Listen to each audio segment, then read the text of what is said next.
What's up, guys? This is the Leafs Convo for Oakridge Ford in London, Ontario. OakridgeFord.com. Ford employee pricing continues until the end of the month. It is September 7th, 2020, Labor Day in Canada, Labor Day in the United States, just spelled a little differently. Mr. Augello, good morning. Good morning, Norman. Yeah, you guys got the extra U. Because it's all about you, Mike. It's all about us. Hashtag Team Us. We'll get to your questions in community. Thank you very much for your interaction there.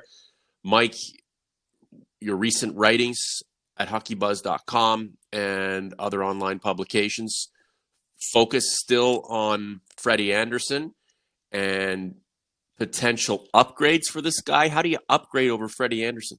It's funny because I think it was Elliot Friedman on Friday indicated that Kyle Dubas had touched base with Andersen and said that, they weren't shopping him, but they were, receiving phone calls and that teams were interested. And that's sort of, that's general manager speak. If it's out there that a goaltender is potentially available, that's why other teams are calling. And let's not get it wrong. Frederik Andersen is a quality goaltender, and the Leafs believe he's a quality goaltender. But the situation is he's a year away from unrestricted free agency. He's probably going to be asking for a raise over his current salary of $5 million. If the Leafs see an opportunity in a burgeoning goaltender market this offseason, then and a chance to improve on Andersen for a long term, then it's beneficial for them to do so. So that means, if there's a goalie out there that they spend a little bit more that they think is a significant upgrade, or if there's a goalie that they can get cheaper that they think is just as good, then both situations benefit the Leafs. So and also they would be getting assets for trading Andersen. So they would be getting more, another prospect or another high draft pick or a defenseman. You don't know what they would get, but I think the value for Andersen on the trade market would be rather brisk because, there are goalies that could be adequate replacements, but there will be a competition for them. And in a trade, a team just has to deal with one team, the Leafs. So it's an interesting situation. And I picked 5 goaltenders who I thought, depending on what the cost was in a deal or what the cost would be on a free agent contract, would conceivably be an upgrade on Frederik Andersen. Who are they? Well, Matt Murray was number one on my list, and I've mentioned him before because there's a connection between him and Dubas going back to Sault Ste. Marie. He obviously has won 2 Stanley Cups with the Penguins, although you just can't put it all on him. Obviously they have Crosby and Malkin and a really great team, but he did win 2 cups. He's 26 years old. He's coming off a questionable season where he had some injury issues. His save percentage was under 900, but I think that a lot of teams out there are still believers in Matt Murray, and Pittsburgh's got a situation with Tristan Jarry, who's a younger goalie who had a good year, but they could probably re-sign cheaper.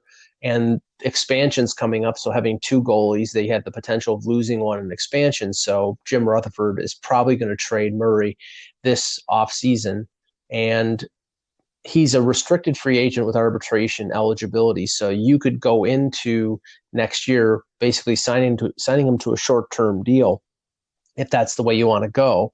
But I'm sure if anybody trades for him and trades significant assets to get him, they're probably going to want to sign him long-term. It's then a question of how much will you have to pay Matt Murray. Who else is on the list?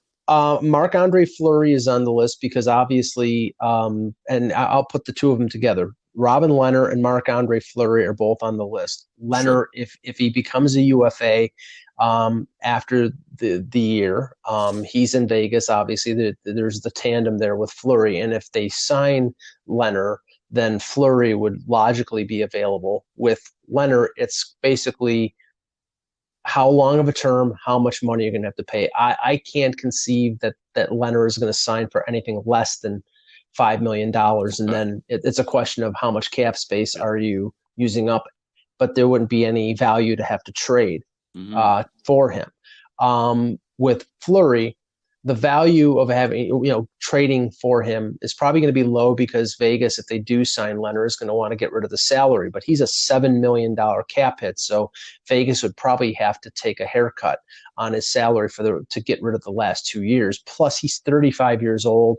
I use the comparison of Eddie Balfour. When he replaced Cujo, he was around that age and he was still a very effective goaltender. And as we saw last night, Fleury can still play. So, Sure. yeah. So, I mean, I think that's a viable option. But again, that's all in flux depending on what Kelly McCrimmon and George McPhee want to do in Vegas. So you have Murray, Leonard, Fleury.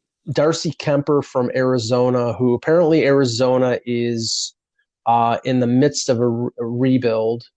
They're at least they're considering it, which is bizarre, and I question it because this is a team that doesn't have a first, second, and third round draft pick if they re-sign Taylor Hall for the next 2 drafts. So I don't understand how you can go through a rebuild without draft picks. Kemper is a very good goaltender. He had a great season this season. Injuries are a question, and plus his resume in terms of being a number one starter, he was basically a backup for the first 4 or 5 years of his career and has only been a number one starter since he went to Arizona. So the question of whether he would be able to handle the pressure, the bright lights of Toronto. Yeah, I mean, and that could be a concern with Leonard too. And who rounds out the top 5? Well, I'll mention somebody who was not on the list because I wanted to limit it to 4 or 5. Braden Holtby is sort of a curious one because he does have a cup win. He is about the same age as Anderson.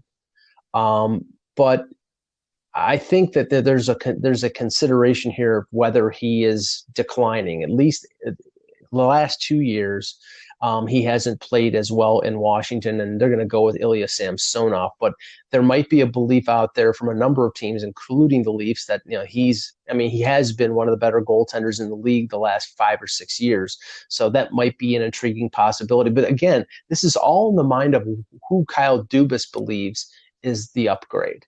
And we don't really know that, and we won't know that until he makes his move. It's insane. Are any of these guys pound for pound better than Freddie Anderson? Pound for pound better than Freddie Anderson? Do any of these guys push the Leafs closer to true contention? And moving out Freddie Anderson, adding a couple of young pieces up to the front, augmenting a mediocre core on the defensive end of things, how does any of this amount to making the Leafs any better? All of this talk about moving contracts out to make room make room financially to add the right pieces sounds interesting, but how does it amount to improvement, appreciable, true, constructive, immediate improvement, Mike? That's what I would like to know, and I'm sure most fans are hoping to see some sort of dividends paid at the end of the day, whether you move out your stalwart goalie, whether you move out one of the top 4. How does this team improve, and when will it improve? Well, I mean, the one that I included on the list that I didn't mention was Markstrom from Vancouver. And if you look at his statistics compared to Anderson, they're almost exact. And Vancouver has been as defensively challenged as Toronto over the last few years. So I think even though Dubas has said, and the indications have been is that they're looking for an upgrade, what I think that they're looking for is, finding a goaltender who has been as good as Anderson, and then be at the cost that Anderson is at right now, and then being able to trade Anderson and get assets, because everything is asset management. It's like you've traded draft picks, you've traded prospects to acquire players. They traded like Carl Grunstrom and Dursey to get Muzzin. They've traded other prospects and other deals. In a situation like this, if you can find a goaltender that you have under a longer term than Anderson, if you don't have any appreciable drop-off in net and you're able to add assets that you can convert into players that help you now, that makes a lot of sense. Arish in community, what realistically do you think happens during the offseason, however long it is? Do we acquire 2 defensemen or only 1? Jeff Kaufman has answered this for us, wondering if we can suggest a trade route without involving William Nylander? Well, yes, but the problem is I don't think you're going to get the defensive help that you need to make a difference. Mm-hmm. If they can go out in free agency and find a defenseman or two without giving up a core piece, that's great. But I just don't see it. It's like, I mean, you can add Radko Gudas, and I think Radko Gudas would be a good 4, 5, 6 defenseman, somebody who plays on the bottom pairing, plays 14, 15 minutes, has an intimidation level.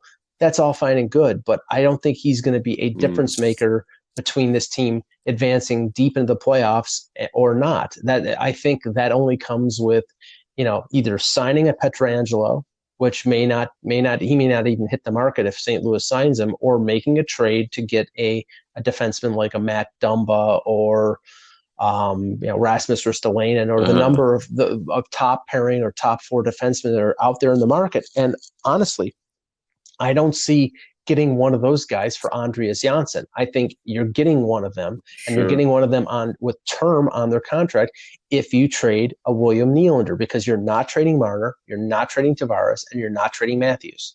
I think he's going to ride or die with 16, 91, and 34 as well. Also from Jess about a right-handed D coming in for grit to hit and defend.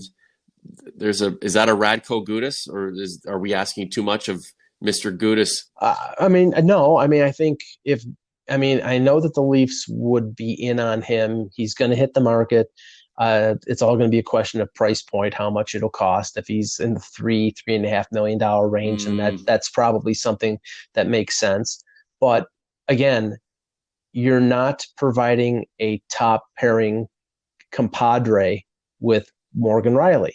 You're not, basically that means, and I don't think Radko Gudas is going to be on the second pairing. That'll probably be Muzzin and Justin Hall. So you're talking about $3.5 million for a bottom pairing, bottom pairing guy to play with a young guy like Rasmus Sandin. And that's, I think it'll improve them. And Gudas can kill penalties, and he's a tough guy in front of the net, and he definitely intimidates.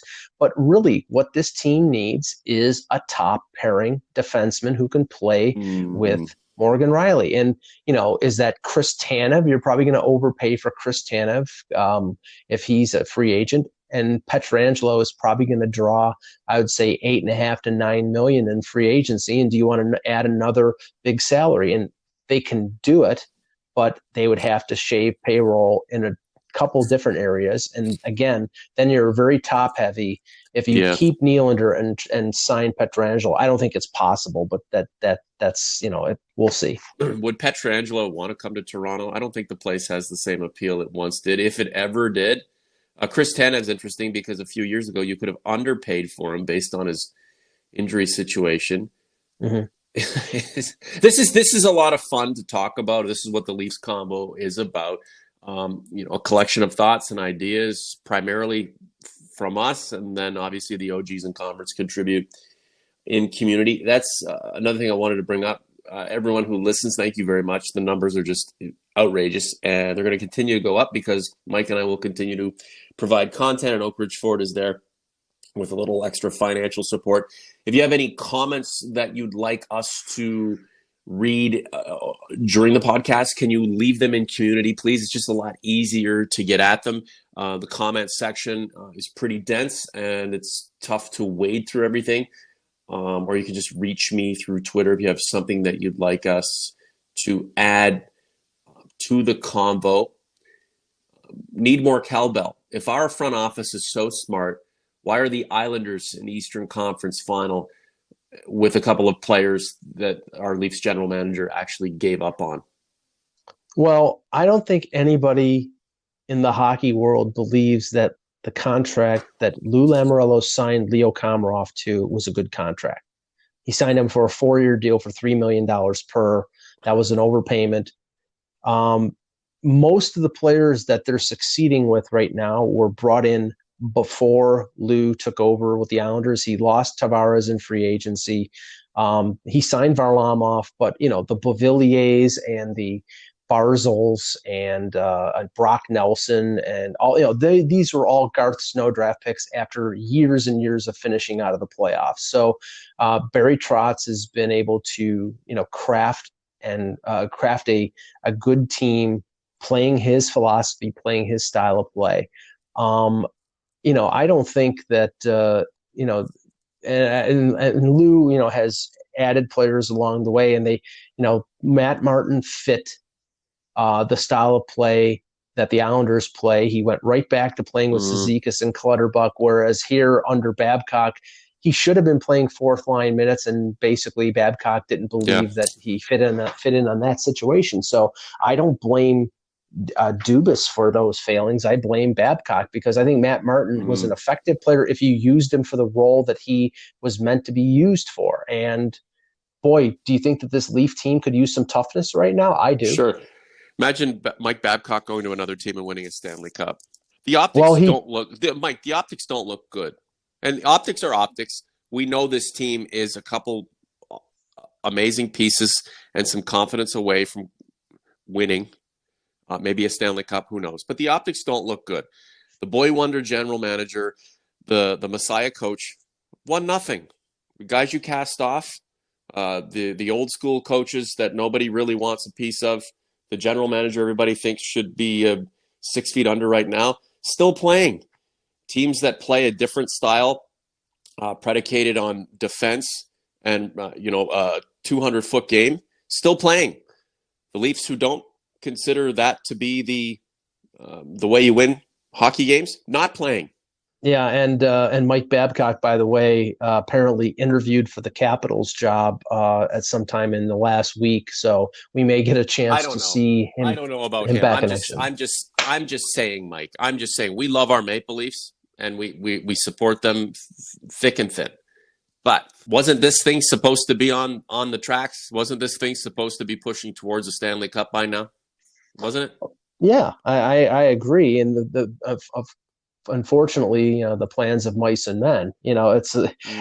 It's ideally when you have a premium talent like Matthews and you add another great player in Tavares, and you have a supporting cast up front that is, I would say, not adequate, but above adequate. But the problem is that a offense does not a team make. It is offense, defense, and goaltending. And this team for years has been severely lacking in one area and overcompensated in the other. And I think Kyle Dubas recognizes that, because they failed 4 years in a row to beat a team that has been better or better distributed or just better structured. And they can't keep doing that. They can't keep going back to the same formula and saying this is going to work.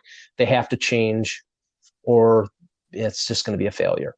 Yeah, Tampa's the real legitimate version of what the Maple Leafs want to become. Jeff Curry, what influence does the media have over decisions the team makes? I don't think it does. I don't think it has any. I really don't. I think Dubas, he's secure in his position right now because he has the support of Brendan Shanahan and MLS and E. I don't think pressure from the media. I don't think anything that anybody says is going to dissuade Dubas from following his path. This is his opportunity. If all of a sudden the Leafs win a Stanley Cup in the next 2 years, he's the wunderkind like Theo Epstein was with the Red Sox. I mean, and if he doesn't, then he's another in a long line of general managers who failed to live up to expectations and bring glory to an organization that hasn't won a cup in 53 years. I mean, that's his task. He knows that that's his task. He's going to follow what he believes is the right way to go. But I don't think what the media says or criticism from the media is going to affect him one way or the other. I'll bet you any money the way he wanted to go 3 years ago isn't the way he hopes this team ends up heading now. There's absolutely no way what he thought this team would be then is what he thinks this team will need to be to win a Stanley Cup. It's impossible. Look at who's playing still. Look at the way they play. Take what you have, what's great about you, add some of that too, and be better, Mike. And there could be I mean, there's an outside chance Kyle Dubas wins a Stanley Cup as general manager of another team. Maybe he's so young into his career, we just don't know how this is going to play out, right? Right, but you have to say this, and I never want somebody who thinks they know it all and is afraid to change or adapt. And I think one thing that Kyle Dubas clearly has shown over the last couple of years is he admits that he doesn't know everything, and that everything is a learning process, and he will adapt. And I think because Kyle Dubas a couple of years ago would not have traded for Kyle Clifford. Kyle Clifford was not the type of player that people thought Kyle Dubas was going to go out and acquire. But of course, he said, his analytics numbers were good, but also he was the type of player that people didn't think he would want as part of what their general impression of, the team that he wanted. Yeah.